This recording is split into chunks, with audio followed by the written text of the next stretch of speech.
Hey guys, welcome back. And in today's video, we will learn how to give an element a shadow on our website using CSS. What are shadow properties in CSS? The shadow property in CSS simply gives our HTML element a shadow on our website. There are two types of shadow properties in CSS, the text shadow property and the box shadow property. Let's start with the former. To give a certain text its shadow, first select a text element carrying a text. Then write the text shadow property, followed by a colon. Then write the first argument for the property. The first argument is the shadow's location on the x-axis or horizontally. If we write positive 5px, the shadow will be 5 pixels to the right of the text. This is how our element looks without any shadows, and this is how it looks with a shadow which is only 5 pixels to the right. But if we want our shadow to be on the left side, we must write a negative value.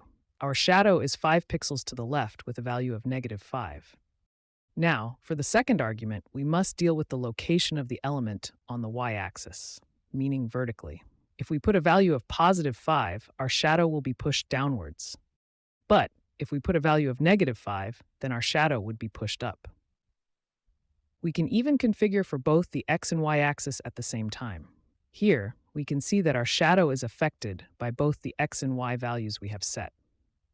For the third argument, the argument controls how close together or spread apart a shadow is. So the higher this number is, the more light and spread out the shadow gets.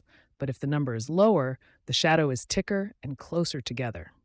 So if we put a value of 5 pixels, we can clearly see it. But if we put a value like 10 or 15, we can barely see our shadow because it is very spread out.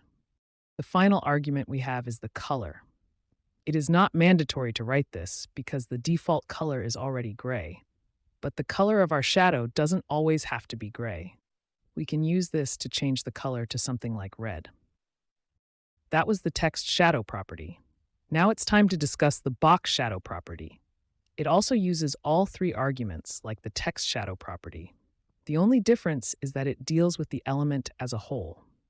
Since the entire element is just a visible or invisible box we can or can't see, it is named the box shadow property.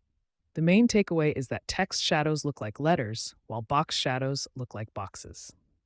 That's it for today's video. Like and subscribe. And as always, thanks for watching.